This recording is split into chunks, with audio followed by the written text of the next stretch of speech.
Live streaming now. Man, yesterday was a wreck, and I'm sorry about that. I'm feeling a little bit better today. Thanks for those of you who have said kind things to me, and those who haven't, you still help my channel. So keep saying mean things. I guess it gets more attention. So I'm going to be commenting on day 3 of the Carcaño trial, and the thing I just have to anticipate is a bunch of United Methodists saying, "Why are you commenting on our business? Didn't you leave?" And I just, on the front end, have to say I left reluctantly. I didn't want to leave. I'm committed to the GMC now, and I'm a GMC elder, but I'm still very invested in the future direction of the United Methodist Church. I believe in ecumenism. I think it's really weird when people are territorial in that way. I think the GMC has a lot of things to learn from the United Methodist Church. Not all bad, some good. I think this trial is showing a number of things that people would be wise to consider. So I'm going to put the chat open today, and I'll read it. Anyone who has questions, I'll try and address it. But today, I let y'all know yesterday, if you watched my day 1 analysis, oh man, was I really scandalized by the things that they said about Bishop Carcaño. I couldn't believe that she thought it was appropriate to put her daughter in this position that so many other people wanted, and put her in this house for free and use conference money to do it. I couldn't believe that she just was so territorial that as soon as anybody stood in her way on this committee, she wrote this email saying, if you don't stop doing what you're doing right now, I'm going to consider it a personal attack. I couldn't believe that she, those were the main things. The number one thing that offended me the whole time, and y'all have seen this, is that her daughter lived, and they never came back around to this. I would have liked it if they could have just confirmed that her daughter's boyfriend was living there with them. And if they could have confirmed that Sophia was there I guess they did confirm. She was there full time. I guess the boyfriend was there full time. The bishop was only there for 1 week out of the month. She said the longest she ever stayed there was 12 days, I think. That's what she said today. Today, they picked up on, yesterday what I said was that I was really surprised at the demeanor of DS Stacy Current. She was the superintendent of the Bay area, the Bay District area.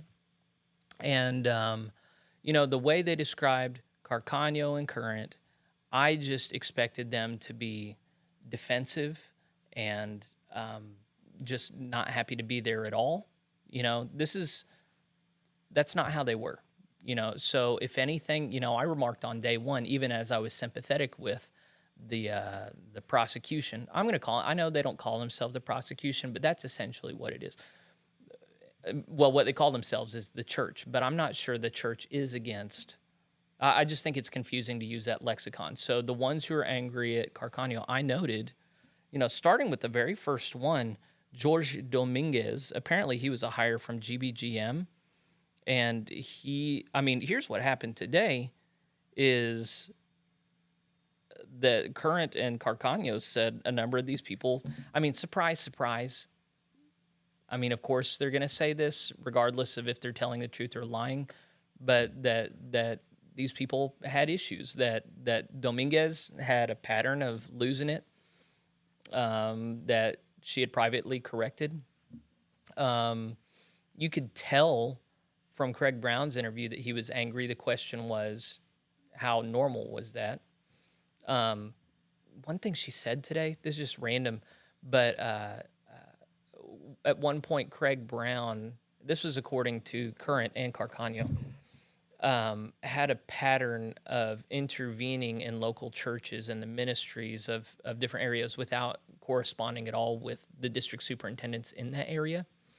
I guess nobody's chatting, and that's distracting, so I'll call it back up in a minute. Which, if that's true, here's the thing: I think everybody would have benefited from some kind of performance review in writing. Those things weren't submitted, and I don't know why. But supposedly there are patterns of behavior. Carcaño said, the number one person that seems to have been sowing confusion and dissension about Carcaño was Shin Yagoto. who was a DS. He was the DS of the young lady who filed a complaint against the bishop but had never spoken to her. Chelsea, what was her name? Constant. I talked about her yesterday. She had a church plant proposal that she had brought to the cabinet, and the cabinet liked it until they learned that she was about to become a first-time mother, and she was going to be throwing all of her time and energy into this new ministry, maybe at the expense of her husband and newborn child. And yesterday, what Stacey Current said was, Carcaño and I have both been, she doesn't call her Carcaño, she said, Bishop Carcaño and I have both been pregnant. We know the stresses that causes. We didn't want that for her, but instead it was Shinya who was paternal, and for some reason, Shinya's paternalism and not allowing Chelsea to speak directly to the bishop, she received that well, but the maternal instincts of Carcaño and Current were seen as hostile, and, well, actually, they were only seen as hostile and nasty because that's what Goto conveyed. And that's according to Chelsea herself. She got up on the stand and said that Goto refused to set up the interview. And when she asked why, Goto said, I just think that whatever the bishop would say to you would turn you off from ministry, and she would really harm you, and I don't want that for you. So that seemed so inappropriate to me. And so y'all know I'm on the side of transparency. I don't think it's good for confidentiality to be in place at all. But Goto broke confidentiality. So I guess I don't have a problem that Goto broke confidentiality. I have a problem that he reported things along in ways that the people whom he reported saying them don't recognize. So that's the thing I think you owe people. If you're going to report what someone says with or without their permission, I think you have to report it in a way that they themselves would recognize. And so what all of this comes down to is who's lying, because there is no way that Carcaño and Current, and they aren't the only ones, but they're the main ones that got to speak during this time, because almost all the drama happened in the Bay District. So that's Current, and then Carcaño's the one on trial. But also they called Mary MAGA, and you just got to love the it's not MAGA, it's MAAGA. She was a trustee, but you just know that as soon as they hear MAGA, half the people in the room are getting triggered because, Trump, make America great again. And I brought up Trump yesterday, and somebody said, you don't bring up Trump or whatever.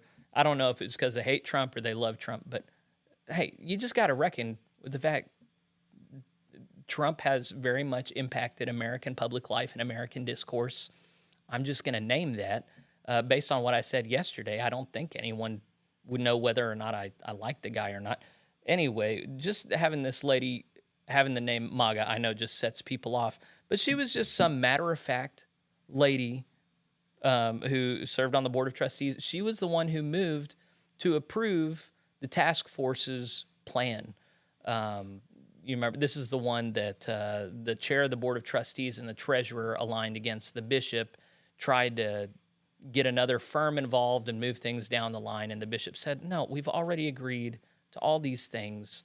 You're at this point obfuscating. We need for this to go through. Well, apparently Mary MAGA was on the trustees committee, and they hadn't informed her at all. The trustees chair and treasurer hadn't informed her at all at what they were talking about for several months. She had no idea what was going on. They finally only gave her materials a couple days before the meeting. She read them as best as she was able, but by the time they had the meeting, she said, let's get this show on the road, which I totally identify with, because there are a number of things that people may or may not understand as they're looking at this. One is that committee work is like demoralizing and depressing.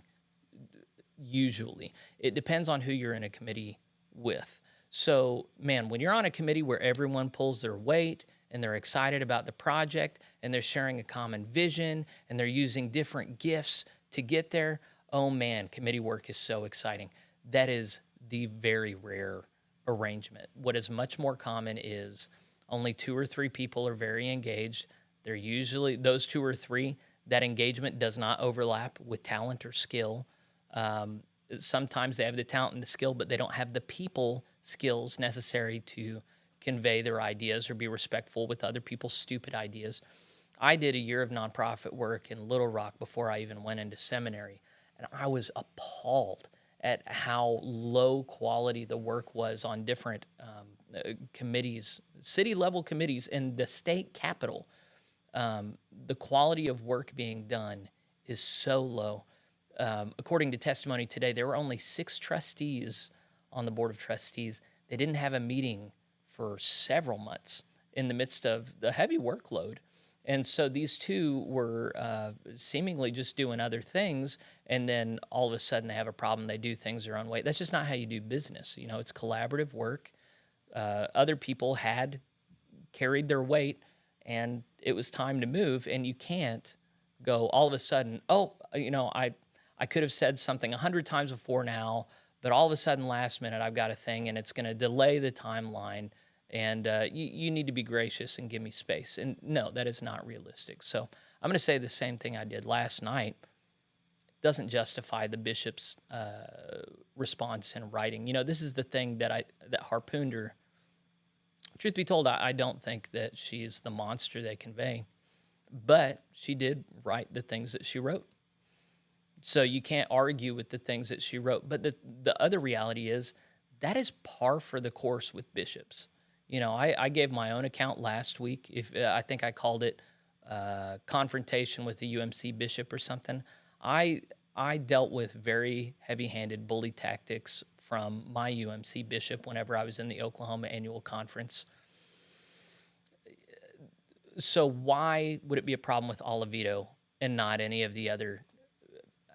And as I said in that one, I don't think my old bishop, Jimmy Nunn, was even close to the worst. You know, so I think this is very normal ways of bishops throwing their weight around. And I think that's kind of what people usually want when they see themselves as being on the bishop's side. I think what has been revealed here is a number of people got it in their head that Carcaño, they did not want to be on Carcaño's side. They did not like what she was about. They did not want to be with her. Oh, I'm getting the chat here. That's pretty cool. Paul. Yes, I am feeling better. Thank you. Ben, trust deficits are the biggest issue in the UMC, period, with good reason. Okay, so with trust, I think trust is not good. So I think the answer to the problem of betrayed trust is transparency. So that's why I don't like confidentiality. I think everything should be done in the open. I think people always take advantage of things said and done in the shadows. This whole situation would not be happening if they had recorded all their conversations and kept everything in writing. One of the most scandalous things that happened was Stacy Current, the Bay District DS. She said, okay, so they had their meeting minutes on a shared document sharing platform, and she was able to pull up meeting minutes that Shinya Goto had written, but then he had edited them long after they had approved them. So whenever the prosecution was calling on meeting minutes to confirm things that were said and done, they didn't know for sure that it was solid. Current had taken a screenshot of the evidence that it had been tampered with, and with the right administrative permissions, they could have actually seen what was tampered with by Goto. That needed to be pursued. I don't know why it wasn't pursued.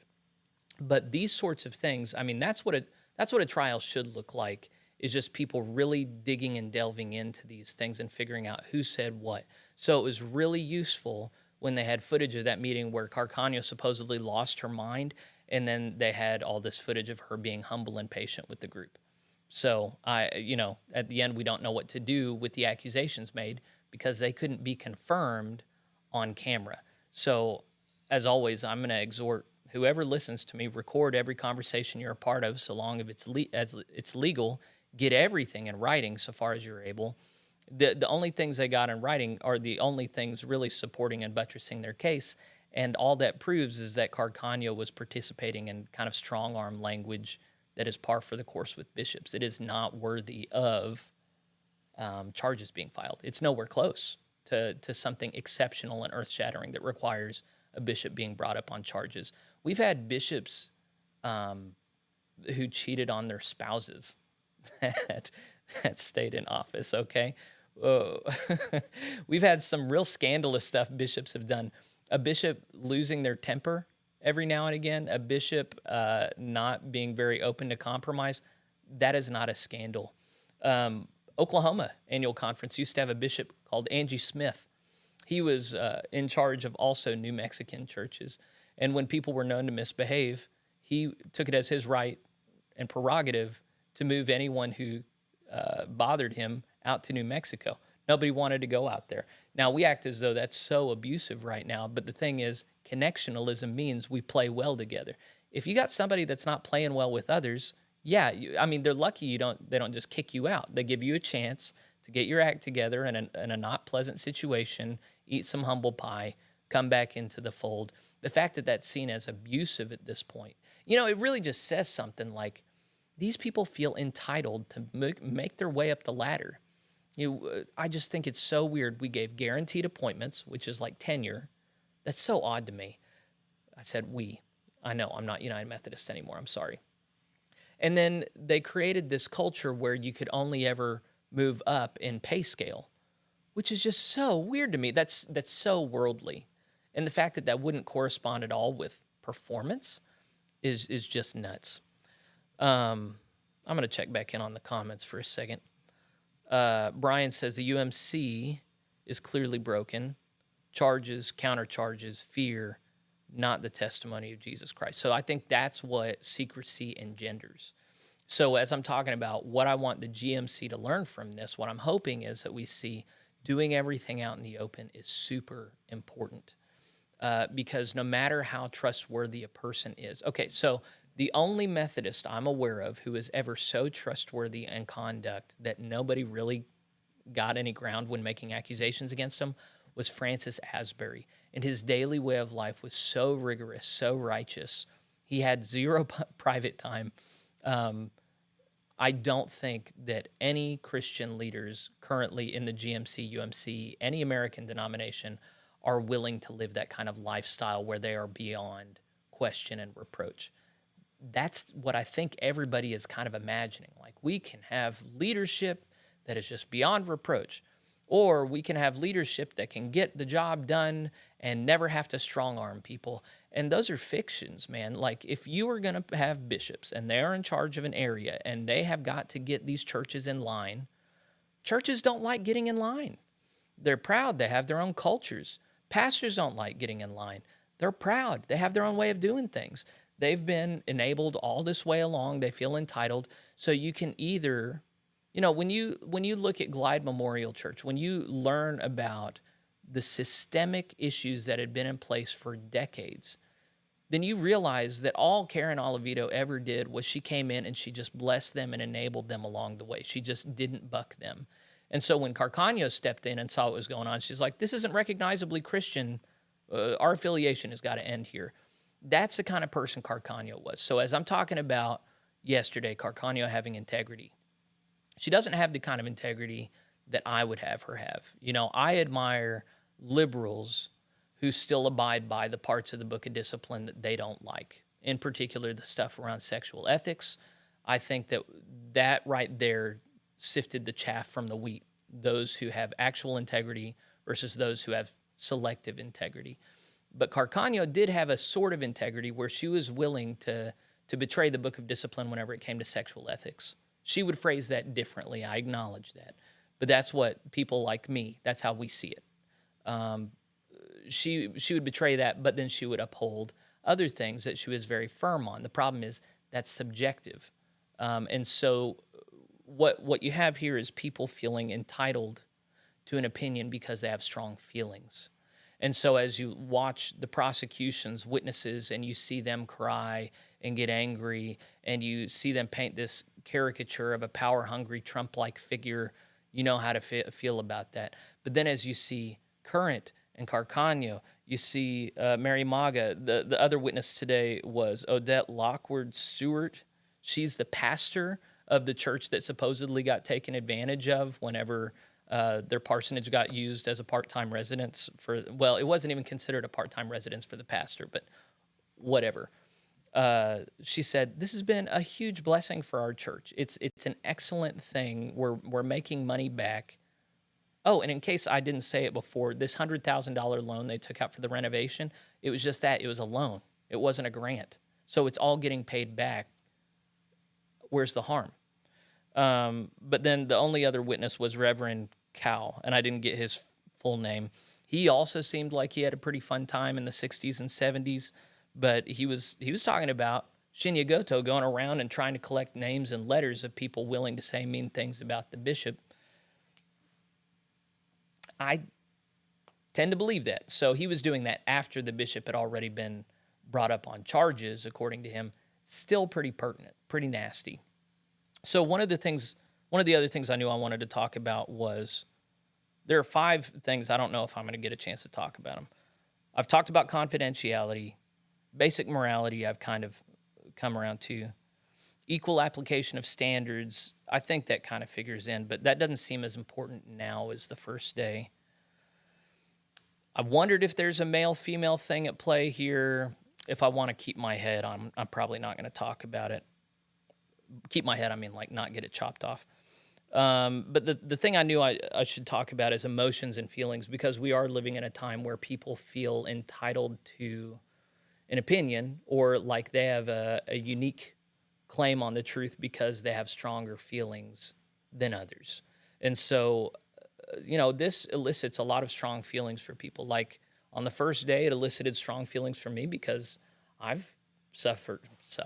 I've received the strong treatment of a bishop who's not happy with me. Not the worst case scenario, but I've had the hammer come down on me some, and I'm just as inclined as anybody else towards self-pitying, and I've got a caricature in my head of a self-interested, narcissistic, pompous leader that climbed the rings of the rungs of power for self-gratification. We all hate that guy or gal. But just because people are able to paint that portrait and tap into that, does that mean that's what happened?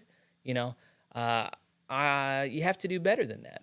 Now, similarly, I've been in ministry settings where I upset the apple cart, I upset the status quo, and all of a sudden, these people that were really sweet to me turned on me. I was a bad person, and they behaved badly, but I'm the one who had to apologize for it because it takes 2 to tango. And so I really sympathize with Carcaño if she stepped into, just from some of the details in place with just the issues, it seems like she was stepping into a conference that had already come to terms with the fact that they were on the decline, and their strategy needed to be liquidating assets and living off of the cash. But it doesn't seem that she was okay with that approach. So with this parsonage, it actually wasn't her. It was DS Current who decided to use it as a missional base, either for housing future pastors or DSs, or being open for other purposes. But when you look at the real estate values, it looks like a smart thing to do. It's currently making income. They've still got a lot of leeway. So there was that. Then there was the property at Trinity Church, which they could have liquidated. That seems to have been what the real conflict was over. But she and others were firm, no, let's hold on to it and use it for missional purposes. So it seems to me like she was bucking what had been the established ethos, which Chris Ritter called cannibalistic connectionalism. Isn't that a good term? Golly, Chris is so smart. But he said that the strategy for the United Methodist Church now is going to be cannibalistic connectionalism, where they just demolish the churches that they can, do hostile takeovers, exigent circumstances, and then liquidate them and live off the profits. And you already see that happening with a number of churches that I've covered. So if you haven't seen my stuff before, look up my reporting on Fifth Avenue or Surf City United Methodist Church. Those are the ones I can think of off the top of my head. I'm going to go back to some comments, because what's the point of writing a comment if I don't read it out loud, Suzanne says, I think Carcaño closing Glide was a big factor in this. I do too. It only obliquely got referenced in all this, but I think you're right.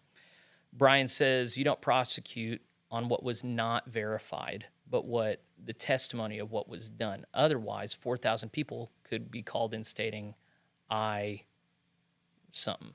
Yeah. So, I mean, a lot of this is hearsay, just things that he said, she said. And so what they're relying on is using emotion to tap into these kind of caricatures we have in our head and going, well, I've had this experience and I know it's real and I know this happens, so I believe this side. And that's just not how truth works. The truth is what happened and what you can prove. And that's why the American judicial system is really quite great. It's you're innocent until proven guilty, and you're only convicted when you're guilty of the crime beyond a shadow of a doubt. There has to be a reluctance towards prosecution and a reluctance towards making cases that can't be verified. And that is not the age we're living in, So I think the church, even the Bible knows about this. There are instructions in the Bible. Jesus himself says, yes, you have the one-on-one, but then you bring other people into it, and you got to have witnesses at least. But all of these things, not all of these, they do have some things in writing. Those are helpful. But then you have these, I mean, the weirdest thing, I really wish they would release a full version of this meeting. Craig Brown says, I have been in a lot of bad meetings, and that was the worst meeting I have ever been in my life. So inappropriate. When he says that, and then we have all this footage of Carcaño being very affable in her demeanor, in that if they ever came back around to that and said, okay, can you play sections from here or here? Here's where she blew up. They never did anything like that. I just think that's so weird. So anyway, the first time I said this publicly was with respect to Bishop Gary Mueller, whenever I believe that he manipulated the assembled body of his annual conference emotionally to grow hostile to these churches that wanted to disaffiliate, and then effectively kept 3 churches in the fold that had devastating consequences for these churches. All along the line, I've seen bishops intentionally facilitating, not bishops exactly, leadership facilitating emotional responses to things in order to control people. And so I don't respond well whenever people turn on the waterworks. I got to tell you, I was expecting that from Carcaño and Current. I was expecting them to play the race card and go, it's just so hard to be a black woman. And she didn't do that at all. Current didn't. Carcaño didn't talk about being a woman, didn't talk about being Hispanic. Color me surprised. I thought we were living in the time where that was just automatically what was going on. So they didn't play those cards. But meanwhile, half of the people who testified against her cried or got angry. Yeah, there was hardly anyone who wasn't either angry or crying.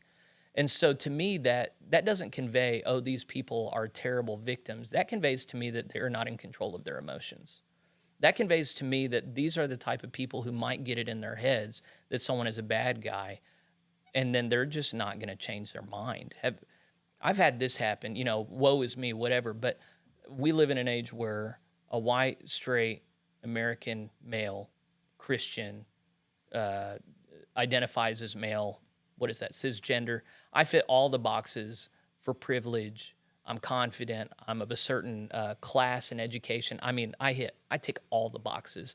And there are a lot of people who hear me say a couple sentences and they know exactly what to think about me. And there's just nothing to be said to them. They're not going to change their mind, And then when you get it in your head that someone's a certain way, I would like to think that I'm persuadable and anyone can change how the initial read I get on them. But there are a lot of people, when they decide someone's a problem, they are done. So it was really weird to me that this Chelsea young lady, she never once spoke to the bishop, and yet she got it in her head that the bishop had all these personal feelings of animus towards her and no sympathy whatsoever for her. I find the notion that Carcaño had no sympathy for a young clergy woman who is pregnant but loves ministry and is super ambitious, the notion that she was irritated by that just does not seem real to me. And I'm aware of the studies that show that women who make it through the workforce are not any kinder to young women coming up behind them than men are.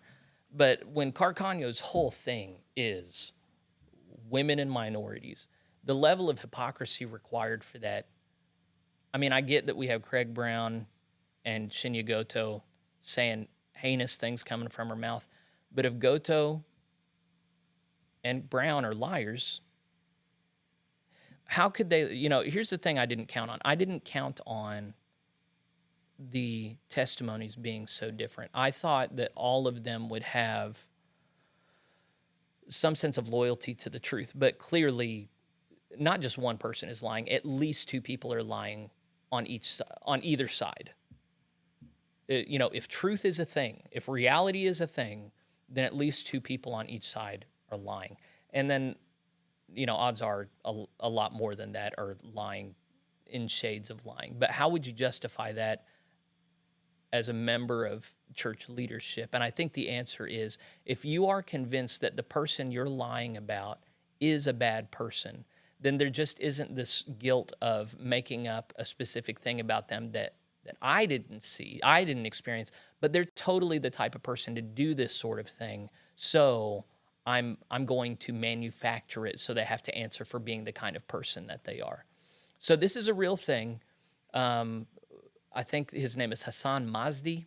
He's an Indian American, East Indian American comic / political commentator. A couple weeks ago, it came out that he lied about a number of things that have happened to him across his life that involved white people being racist to him.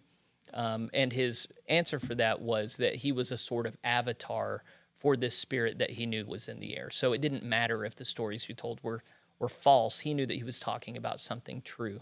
And I think that's how truth with a small t works for a lot of people nowadays, especially, and yeah, I'm going to go there, within progressive wokeism.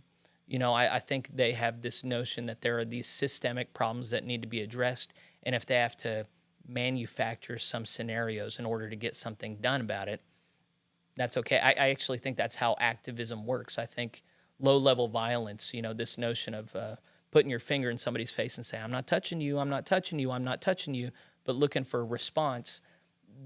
We've seen 50 years of this kind of political activity, and it's been very effective.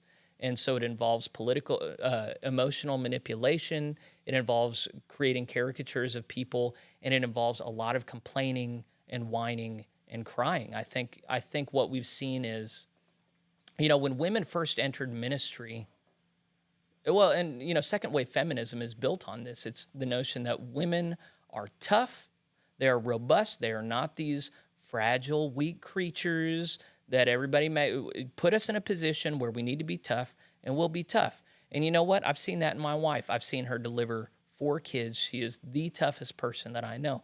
But it does nothing for the cause of women in clergy leadership whenever you see all these crying women and this trial with people acting entitled and complaining all the way through. I mean, it's just, do we imagine that the church of the past didn't have these things happen? Do we imagine that when the church was a male-run business that these men were crying and complaining in this way? The notion that they think that this is how justice is reached is weird to me. So I think that was the point where I lost any liberals who were watching this. Well, liberals might stick with me, but progressives, I don't think that's a way to get things done. I think you bravely, boldly, matter-of-factly set things out, and that's why I've already said what I did about Carcaño. Let's go through some more comments. R. Gabe Davis, transparency is the goal of the honest. Confidentiality is the domain of the deceptive. Yes, that's right. I had a mentor tell me that you should pretend everyone can see you all the time. How about you just realize that God is watching all the time and he is an angry, righteous judge? I think that should be sufficient, which is why I think the number one priority for a lot of people is to get rid of a God who judges, because then it's not such a big deal whenever we do each other wrong. R. Gabe Davis also says, ooh, thanks, Bubba. The age of cell phone cameras should make recording and transcribing meeting notes simple for everyone who dies. Yeah, that's exactly right. And Thanks for plugging my locals. Yeah, I got a locals channel if you think that my analysis is worth listening to and promoting. I've got a guy I'm trying to bring on to work with me so I can generate more content. So thanks, friend.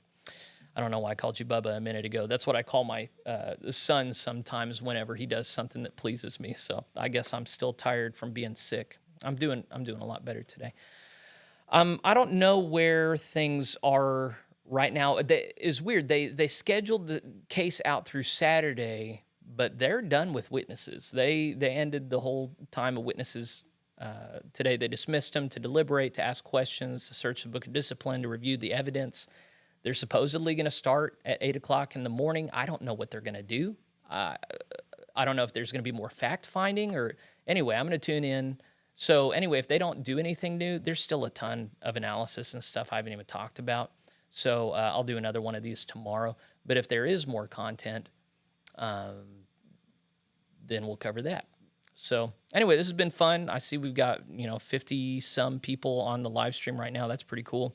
So this is fun. I'll keep doing these things, and if y'all want to email me any information, insights you think are pretty good, I'm at plainspokenpod, P-O-D, like for podcast, at gmail.com. All right, I'll see y'all tomorrow. I'm going to plug something that... No, I'm not. I'm going to